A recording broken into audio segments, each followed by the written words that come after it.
смогла сохраниться до наших дней. Мясо медведя. По лесу очень полезно гулять. Рафинированная прогулка, много красивых мест. Буковое дерево. Цены не повышаются. Здравствуйте, мои дорогие снобы. Меня зовут Виктор, и я рад вас приветствовать на моем канале Аомори для снобов, где я вместе с вами посещаю интересные места этой японской префектуры и делюсь с вами своими впечатлениями об этих местах. Сегодня мы едем изучать природный заповедник Сираками-Санти. Это древнейший и крупнейший в мире сохранившийся буковый лес, и возраст его насчитывает более 8000 лет. Благодаря тому, что эта местность гористая, она не подходит для земледелия, также она расположена на удалении от моря, то есть рыбаки там также не селились. Максимум туда забредали охотники, и, естественно, вырубку лесов там тоже не производили. И благодаря этому экосистема смогла сохраниться до наших дней. В 1993 году он был внесен в список всемирного наследия ЮНЕСКО природного. И это был первый природный объект в Японии, который был внесен в список ЮНЕСКО. Поэтому давайте без дальних слов отправимся туда. К тому же дорога вдоль побережья также обещает быть живописной. По дороге к Сираками-Санти вы можете съехать с дороги и увидеть несколько очень старых деревьев. Первое – это дерево гинко, которому более 1000 лет. Ну, я не знаю, мне кажется, что вот этот вот сплав из разных стволов, наверное, в диаметре метров 10. Ну, если немножечко пройти пешком, мы увидим гигантский кедр, тоже 1000-летний. Ну, воистину грандиозное дерево. Воистину. Оно и высокое, но самое главное, оно... Я не знаю, сколько тут в диаметре метров. Метра 3, наверное, есть. На камере, возможно, это не очень хорошо видно. Но это действительно очень грандиозное дерево. Правда, это не кедр. Это криптомерия. Это хорошо очень видно по хвое. Ну, криптомерию часто называют японским кедром, но она к кедрам отношения не имеет. А тут, кстати, вот интересно, да, как в той вот стишке листья клена падают с ясеня. Вот тут прямо из нее растет какое-то дерево. Что это, орех, что ли? Непонятно. Непонятно. Ну, тоже огорожено, чтобы всякие тут дикари не забирались, не ломали. И можно присесть на лавочке, поглядеть на море. По дороге к заповеднику вдоль побережья Японского моря встречаются живописные скалы и мысы с чистой морской водой, панорамные виды и разнообразная флора и фауна. Итак, мы прибыли на место к озерам Дзюнико. Дзюнико переводится как 12 озер. На самом деле здесь озер 33. Теперь идем по тропе к Голубому озеру, маленького озера. Вот и дальше по пешему маршруту пройдемся вокруг. Так, ну вот мы дошли до голубого пруда. Ну, он скорее цвета индиго, а не голубой. Но вода действительно чистая, и там даже вот рыбка плавает. Две. Красивое место, ничего не скажешь. Красиво. А вот это у нас пруд длинный. Весь в тине. И лягушки квакают. Да, похож больше на болото. Ну, тут хорошо так, никого нет. Очень так природно, натурально. Вышли из леса, а тут вот такие избушки. Я так понимаю, их можно арендовать и здесь ночевать, останавливаться, в общем, отдыхать. Интересно, интересно. Не каждый день срубы в Японии видишь. Вот пару слов об японской инфраструктуре. Вот здесь в этой деревне отдыха, так она называется. Даже не отдыха, а восстановления сил. Вот здесь сцена, там, видимо, можно играть в шахматы. Тут поле волейбольное. И вот туалет. С туалетами в Японии вообще проблем нет. И вот здесь просят закрывать двери после использования, чтобы мусор не залетал. Вот смотрите, туалет, да, в лесу. Вот здесь все чистенько, работает, ничего не воняет. Ну, мыла, по-моему, нет, зато туалетная бумага. Все, пожалуйста, пользуйтесь всеми благами. Вот, вода работает. Все, окна целые. Ну, вот это я понимаю. Вот так оно и должно быть. Ой, какая красота здесь. Вообще без шуток. Здесь так хорошо, так тихо, спокойно, красиво, свежо, что прямо хочется здесь остаться, ну, хотя бы на недельку.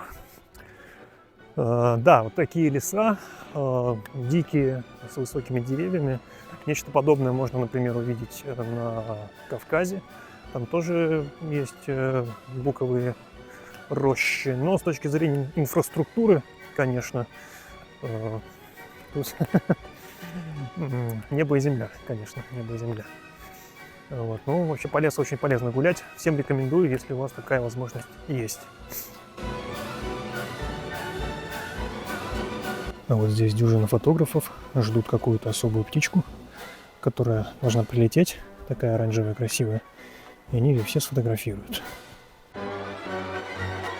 Добрались мы до еще одной точки, называется Японский каньон. Вот вы его сейчас видите. Японцы его назвали так в честь Гранд Каньона в Америке. Ну, я не был в США, не знаю, как выглядит Гранд Каньон вживую, но мне кажется, что он все-таки побольше, но здесь, безусловно, тоже красиво. Смотрите, какая скалистая гора. Там внизу такое глубокое ущелье. Вот так. Подходить ближе не буду, вдруг обвалится все это дело. Ну и вот горы достают до облаков. И, конечно, тут красиво. В принципе, все, что мы сегодня могли посмотреть, мы посмотрели. Но это не все. На самом деле, этот заповедник, он достаточно большой. Мы сегодня заехали со стороны моря, а есть второй въезд со стороны гор, точнее предгорий, со стороны Аомори. И там водопады, там тоже красивые тропы, судя по фотографиям, наверное, более красивые даже, чем здесь. Но туда сквозной проезд сейчас закрыт, там дорогу размыло. Поэтому мы туда тоже отправимся, но уже в другой день. И что же мы там увидим, вы узнаете прямо сейчас. Итак, дорогие друзья, сегодня наш второй заход в заповедник Сираками-Санти. И сегодня мы начнем наш день, нашу экскурсию с туристического информационного центра заповедника Сираками-Санти.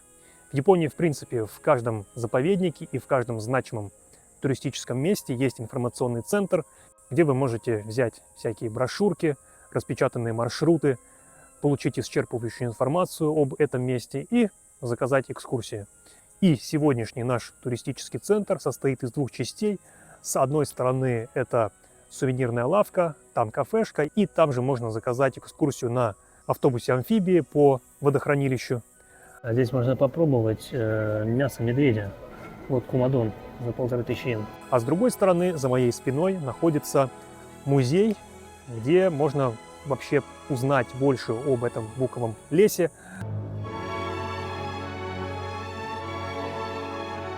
Здесь информация об истории этого заповедника. Можно прочитать, что ему около 8000 лет. А вот где произрастают буки. В Европе, естественно, вот немножко Северный Кавказ.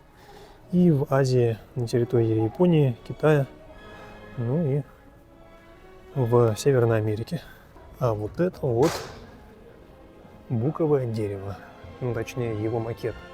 И пока не подойдешь очень близко, непонятно, что это именно сделано из синтетики. Загадки, например, средняя продолжительность жизни бука 100 лет. Да или нет? Давайте проверим. Неправильно, бук живет 200-300 лет. Во как оказывается. Вот размер бука в зависимости от возраста. 3 года, 10 лет, 20 лет с человеческий рост, 50 лет уже что-то серьезное, 100 лет, ну и 200 лет уже такой добротный бук. И первое место после туристического центра — это небольшой водопадик в отвесной скале, и это тут священное место. 3 огромных криптомерии, как секвойя. И вот здесь вот течет такой небольшой струйкой вода. И вот тут вот, видите, скала нависает над вот этим вот местом. Очень прохладно, очень тенисто и очень классно.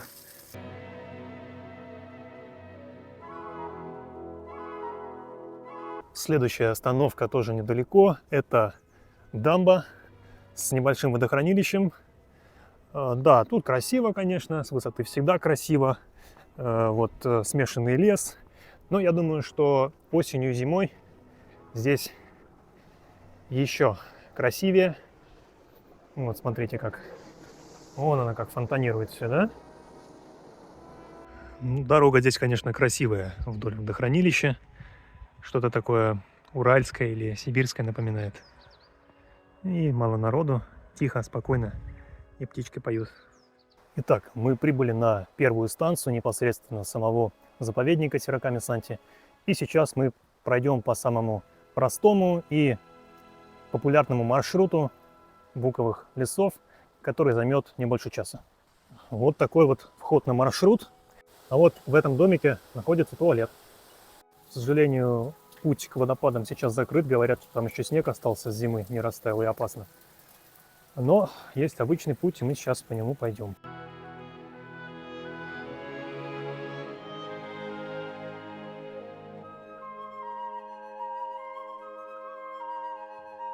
Здесь ручей, написано, что питьевой, но как-то пить немножко страшно.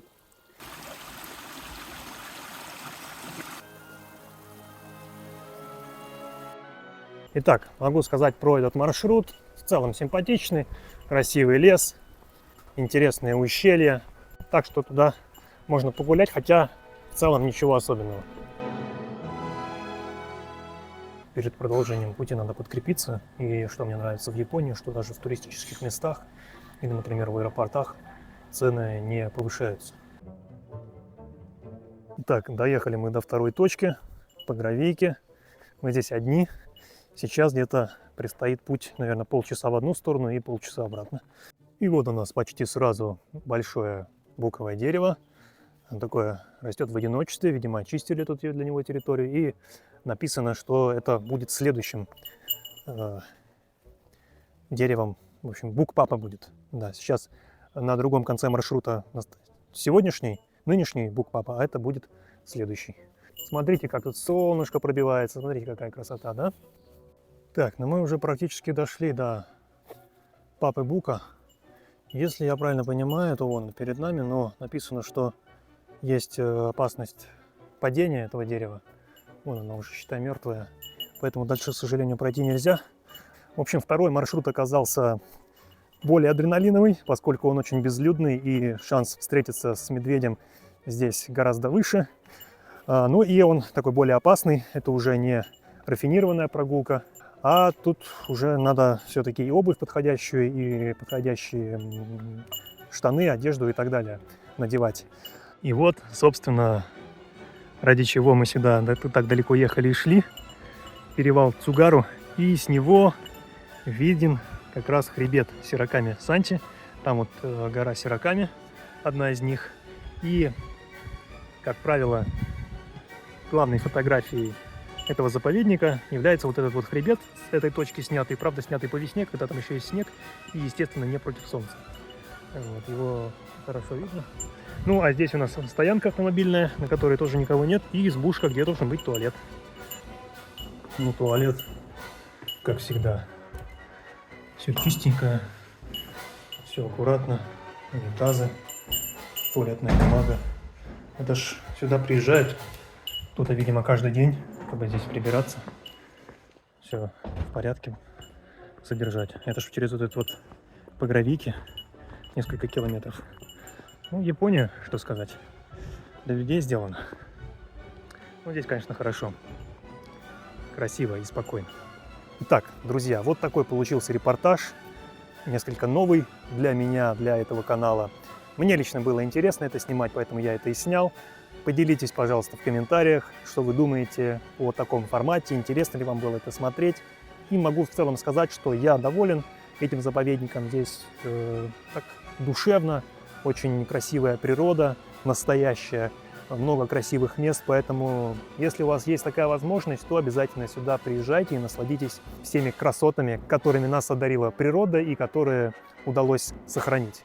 Итак, друзья, если вам видео понравилось, то поставьте лайк, напишите комментарий, подпишитесь на канал. На этом я с вами не прощаюсь, я говорю до свидания и до скорых встреч в Аоморе.